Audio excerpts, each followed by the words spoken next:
Oh, wat nou? We worden op de film gezet, denk ik.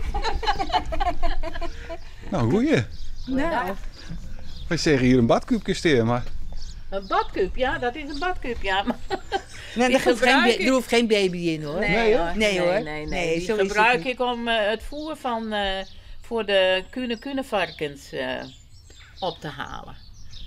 Kune, ja, dat is een speciaal soort varken. Dat is heel aaibaar en zo, heel geschikt voor kinderen.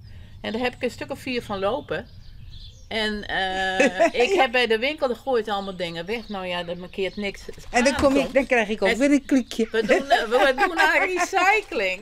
Dus, ja, we leven niet van de armen hoor, maar het is wel... nou, zijn wel anders. Het is wel makkelijk even samen. Ja, het is wel makkelijk, ja. Ja, inderdaad, ja. Kijk eens, daar komen de kinderen aan, die wonen hier. Schapendoes, Suus. Ja. Nou, ik ga. Ja, oké, succes Goed zo. met je meloen. Ja, bedankt. De boervrouw die kwam even langs, die is al aardig op leeftijd. Die is, ik geloof dat ze 84, 84 is. En ze is nog heel vief. En nou ja, wij denken daar een beetje om. Zo van, en ze zeggen me nog, nou, ik heb hier wel zin in een meloen.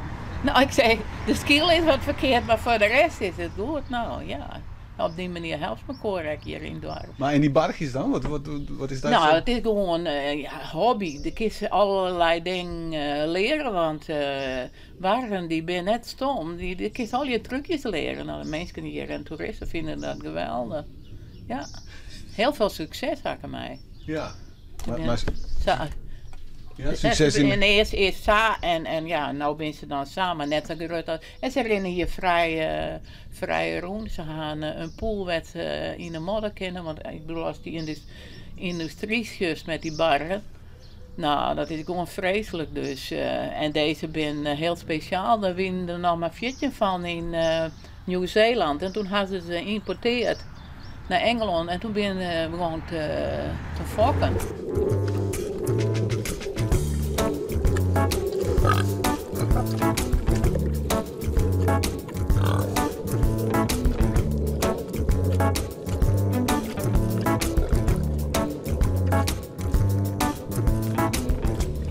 Maar en dit vinden ze lekker?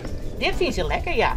Fruit en groenten. En nou, ik had er echt wel eens biks bij. Het is wel heel gevarieerd, hè? Bloemkool, alleen nog siepels en sterke dingen die je mooi ze net ha en vlees net. Okay. Want anders dan kriest van dat ze elkaar begint te bieden en dat gaat net. En tonijn neem ze ik net? Nee, tonijn net, die weer aan de hoen. Oh. ja. Prachtig, toch? Ja, inderdaad. Maar ik vind, ja, het is hobby. Dus ze komen bij mij net op een barbecue.